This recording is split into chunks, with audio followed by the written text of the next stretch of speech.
You are watching Travel World Online.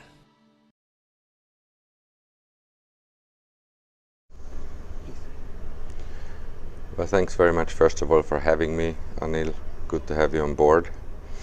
The future of cruising, I think, in India looks very bright. We're all aware that India has the second largest or third largest coastline in the world. It's a large coastline. Destinations and ports very far apart from each other.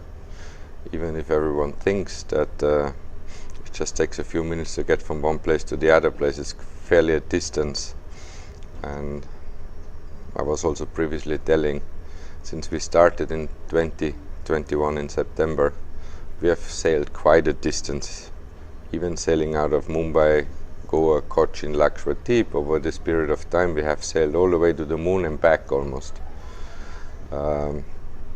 So we cover quite some distance. Destinations, as you're aware, on the west coast is very simple. There's Goa, there's Cochin, there's Mumbai. To me today, Mumbai is for sure one of the major home ports, would be equivalent like Miami.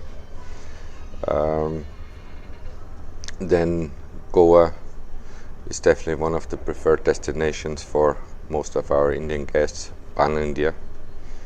And Cochin to me is operationally the best port. Reasons for that is very simple. The dock wall for the ship to go alongside is not a cargo ship dock wall, which means it's lower to the waterline, and the what we call gangway, the entry point to the ship, can be used from the lower decks versus climbing gangways. But having said that, I think Mumbai's new international terminal will be very, very good. Obviously due to the pandemic it's fairly delayed, but I'm very hopeful that the Mumbai terminal will be up to par with many international ports. One of the promises we have under the leadership of the Honorable Prime Minister, that waterways, maritime, river sector is going to be included in the Vision 2020-30. There's definitely a high interest, a lot of involvement from the government, as you most probably know from the stage back last 5 years with the Honorable Shipping Minister Nitin Gadkari, all the way up to now to the Shipping Minister Sri Sonowal. A lot of effort, a lot of attention giving, a lot of force to enhance the experience for guests arriving at the port. It's not as easy as it seems. There's about 4 different government agencies involved. All the ports we are visiting are government ports. Then you have CISF, which is another agency. Then you have immigration, another agency. Then you have BHO, one more agency. And then you also have to deal with customs. Because it's so new, they're all individually very strong and very opinionated. We have to make sure that we have continuity.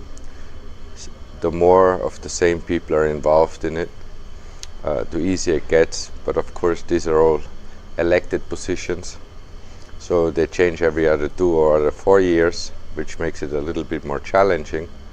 However, there was a tremendous amount of improvement over the last 5 years, and moving forward I think the future for India in terms of cruising is bright. There's an opportunity to have a cruise hub, and the reasons for that is very simple. It's an all year round destination. The proximity to various other places such as Maldives, Middle East is very favorable. Weather, very favorable. Yes, there's a monsoon, but that's how we may move from one coast to the other coast. And as you know, for ourselves, we are including Middle East, Dubai next year. But overall, I think it's easy to be critical of the government, but I think there's a tremendous amount of effort put in, especially from the boards, board chairmen, to make this a successful future. What difference you find in 2019 to this date when it comes to facility includes infrastructure? Infrastructure, you see, it's not that simple. It's not like just I'm paving an asphalt on the street. I mean, these are all old boards. You can't just change the height of the board walls, etc. But I can tell you the efforts of access to the board got much better, or especially once you reach the board to go inside the board, still you have to think India is an old country. Getting to a board, it will take some time. I mean, Rome was not built overnight. If you remember 15-20 years back, it was not that easy to fly from one place to another place. It took some time to have roads built up to the port, infrastructure, etc., etc. But definitely, I think with the next 2-3 years, it will be way, way, way different than what we see now or what we had 3 years ago. Great, nice. I think that you was talking of a lot of agencies are involved when we talk of cruising within India, right? On Indian shores. Do you think you need to have a common board with all agencies on one single board so it becomes easy to take decisions? You see, you know, we have an organization representing the sector which is called INCLA. So INCLA has been very, very vocally involved with the government together. I can tell you from my side, I have been involved in every single matter which is in regards to cruising. I have been welcomed. Our opinion was very welcomed and shared with all government agencies, but in the end of the day, because there's so many sectors, it's not that easy to put together. So we have created a task force, and we have been very involved in it. But like I say, it's not something which is very speedy. It takes some time, and I think the task force, together with the shipping ministry, DG Shipping, the Honorable Minister of Tourism, you know, you got to understand a little bit the structure of India. You got the central government, but it's still up to the state government to make certain things happen. Yes, center says we go, but it's still a lot up to the state, how fast and how far we go. So we'll get through that. It will be fine in the near future. Any other challenges you find growing this business? Yes, we need all the other cruise companies to come here too, because us as an individual cruise company, we're a little bit a small what do you want to say, industry all by ourselves. So we do need all the other big players to come here too, because obviously this is a costly venture for the government as much as for us. So we do want all the other international cruise companies coming here and calling India as their home port. Now, when it comes to what is the response from the market, and what's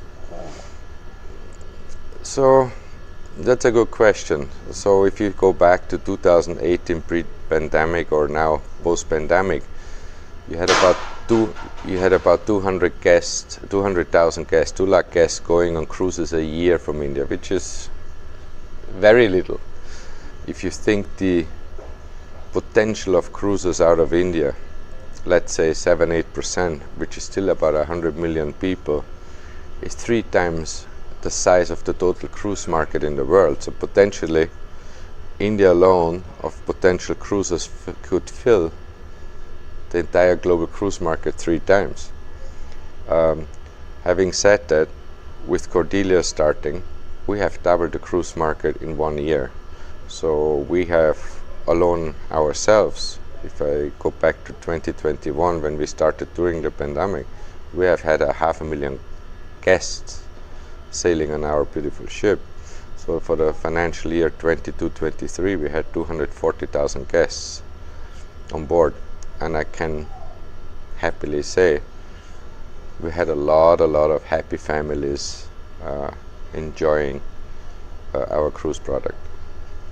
what other destinations you are planning within India or the whole show? So that's a good question. So there are some destinations.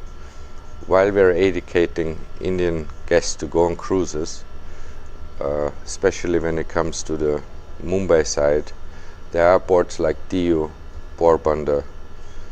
There's a couple of more places within the Lakshadweep Islands. There are New Mangalore, there is Goa, there's Cochin. I think you will see with more cruise companies coming that there is an opportunity for the private sector to get involved. I think with their development could be a little bit faster.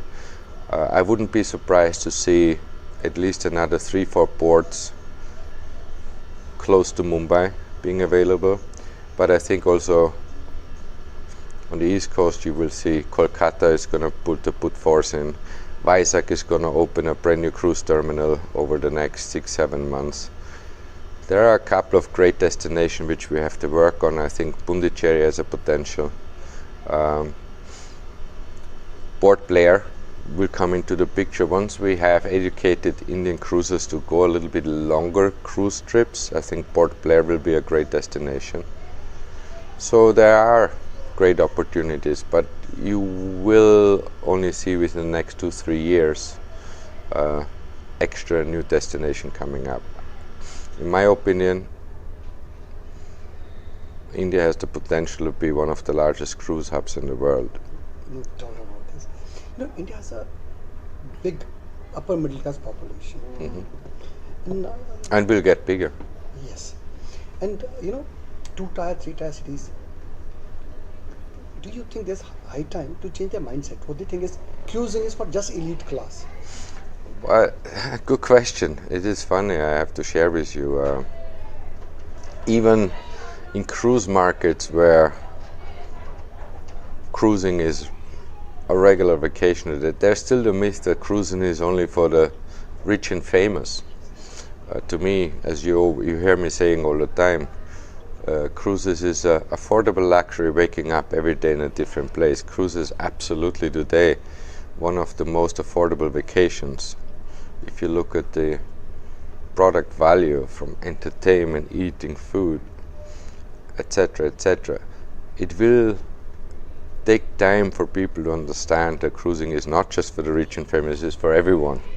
Rich and famous, they go on their yachts, and cruising is just compatible to any land-based resorts in terms of pricing and cost. It's just we are able to do so many more things. We have our own entertainment, the shopping, everything in one place, and waking up every day in a different place. So between the travel trade, between you guys, the travel writers and us, we have a tremendous amount of work ahead of us to really educate the Indian travelers to understand this segment of cruising. And then the next step is where there's a tremendous opportunity, which I always say, while you also continue to grow your land-based travel, like you look at the Palace at Wheels, these are absolutely great combined packages. Can you imagine now not only the domestic but the inbound potential of people going to the Taj Mahal, taking Wheel & Palace, coming down to Mumbai, going on a cruise? This is something which is tremendously, but this is the big picture. People don't see that yet, so we have to make them aware of their actual potential they have. That's what my next question is. I just wanted to ask you, this is a destination, on a floating destination we can call a cruises, right? Now what's happening is you're selling just packages to a particular destination, go and come back. Do you see in near future, I'm taking a cruise from Mumbai, getting down at Kochi, someone else is catching up from Kochi and coming back to Goa while enjoying cruise and do everything like that? Yes and no. See, for me to enjoy a cruise, because what the cruise has to offer, I think you have to be in a cruise at least 3 days. I'm not a big fan of a 1-2 night cruise. That is very suitable for a specific segment, which is very big in India, which is the MICE and the corporate market. I think it's great for them. But to me, if you want to enjoy a cruise or have an experience a cruise, you got to go at least for 3 days, because we have so many things to offer. It's like going to Paris. You cannot go and visit Paris for a day or two. If you want to enjoy and experience Paris, you have to be there for 3-4 days. The same is on a cruise. to me, yes, there is an opportunity, but I'm not a big fan of getting on and off the ship that way. I rather have one ship based in Mumbai, one ship based in Goa, one ship based in Cochin, one ship based in Chennai, and offer sailings from all these various places. Is there an opportunity? Yes, there is. There's an opportunity to go fly to Phuket, stay there for 3 days, then go on the ship in Phuket, go to Port Blair. From Port Blair you sail all the way to Chennai, for example, or vice versa. That will be all there in the near future. But I think if I look at right now where India is going, I think India becomes a little bit like Europe. In the old days in Europe, people used to go on a 14 days vacation, while today they rather go 10 times on a 3 days vacation. The lifestyle has changed a little bit. So I will say, if I look at the younger generation here in India, they also opt far for more.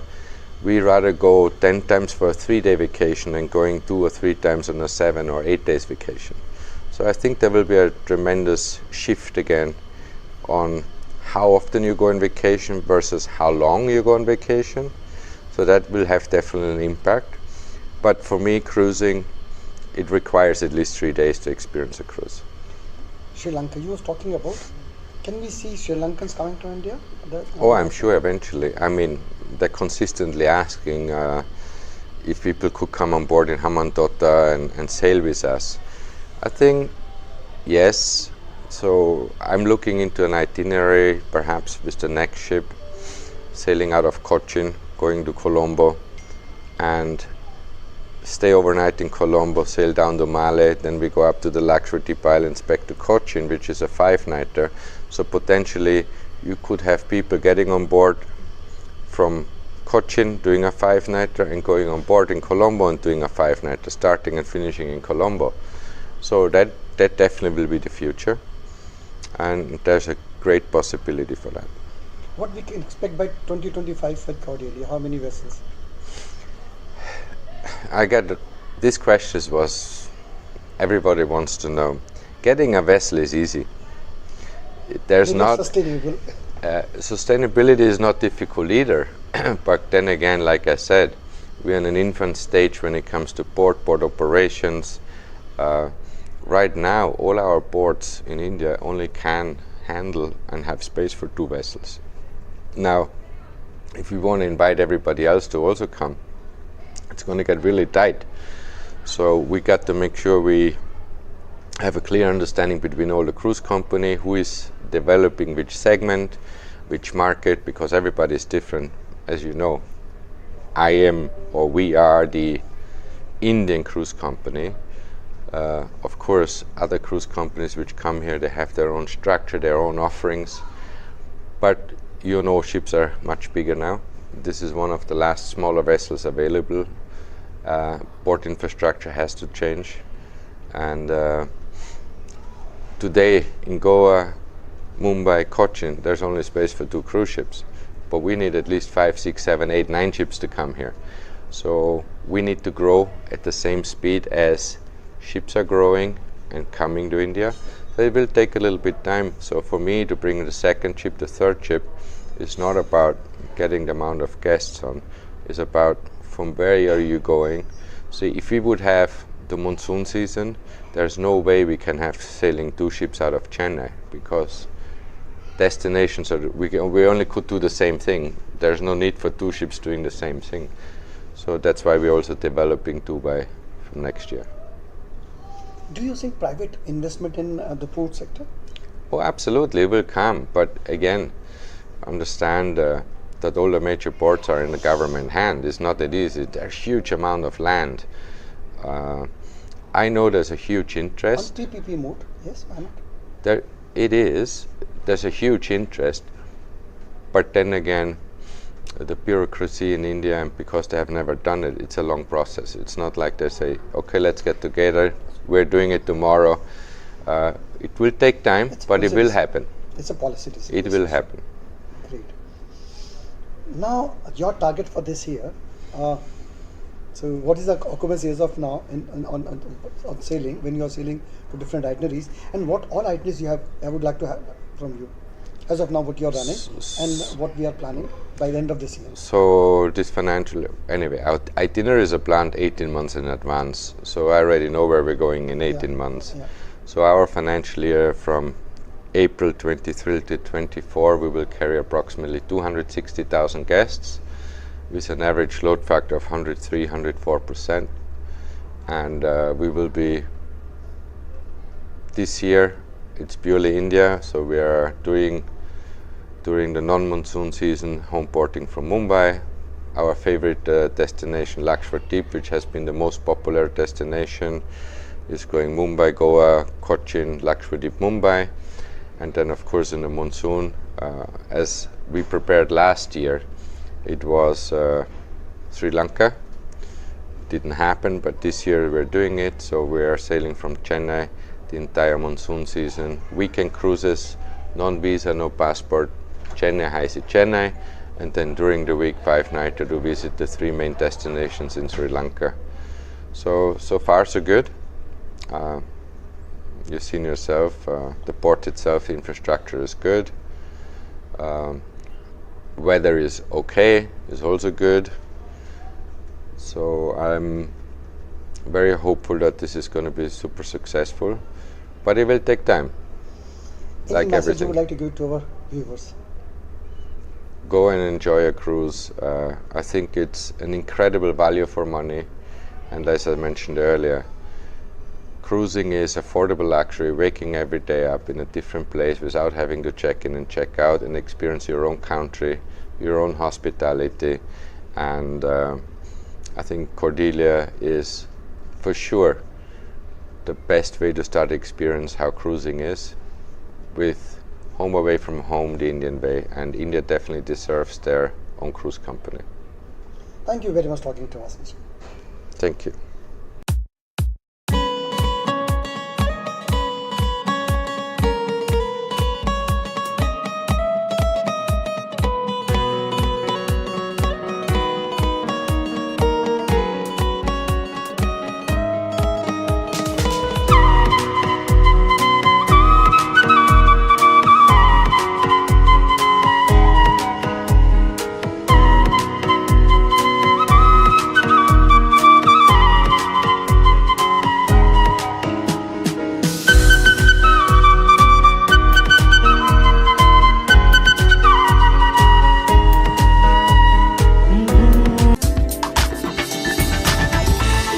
You are watching Travel World Online.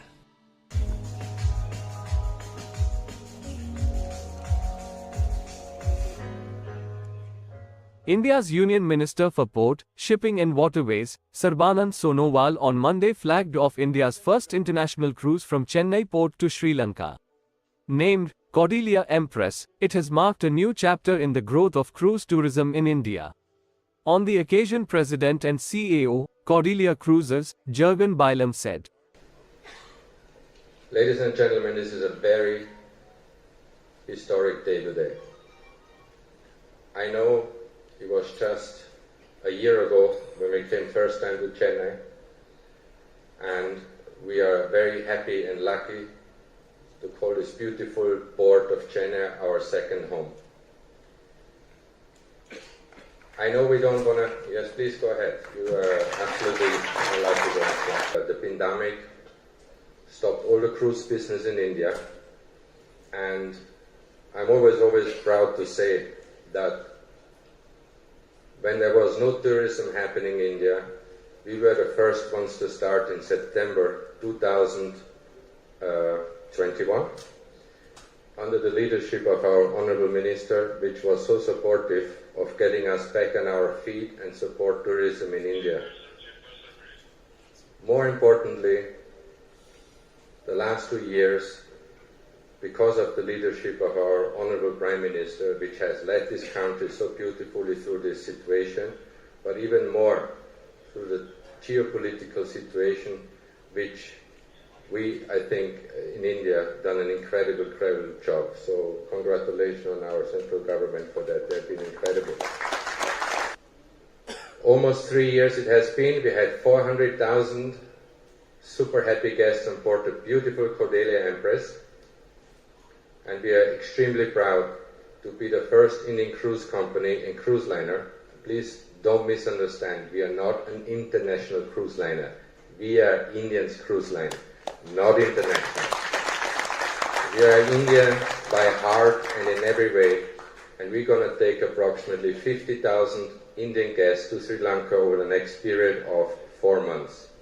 And we are really proud that for the first time, that to an Indian company is starting an international cruise tourism to the Sri Lanka, which is one of the favorite tourist places for the entire country, not only for the South India, for the entire country. It's very close to our country. It has many beautiful attractions in the country.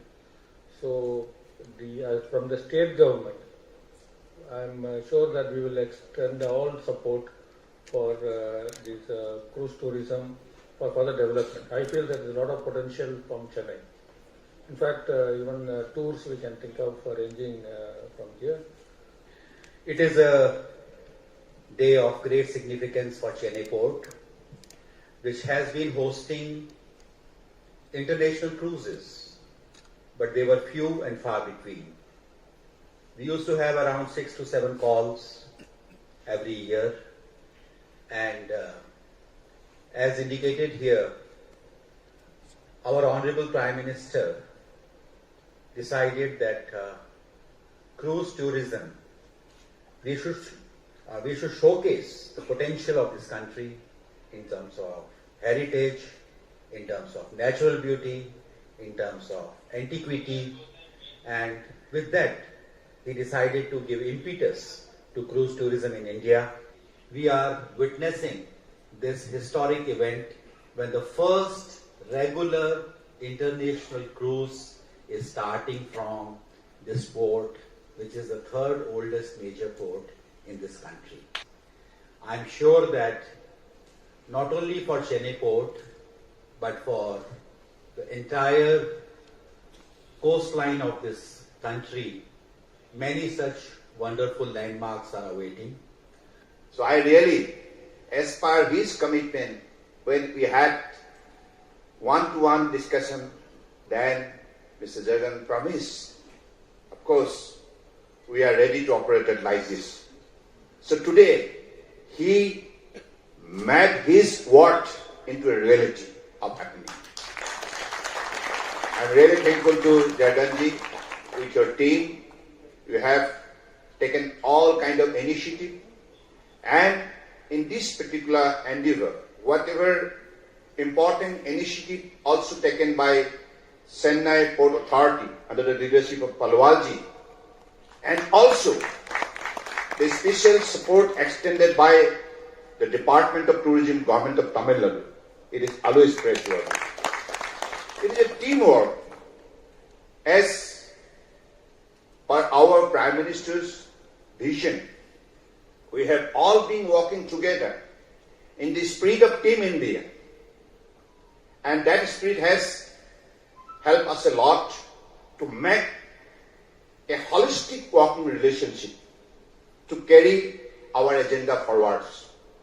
India is such a beautiful nation with its culture and heritage, beautiful location, landscape, geography, and also spiritual importance.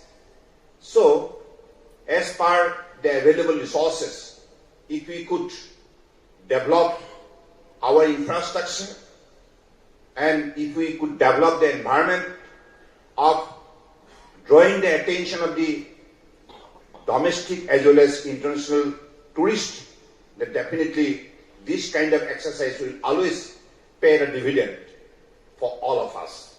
I believe with this particular objective, in the near future we will have to proceed. In India, as you all know, we have started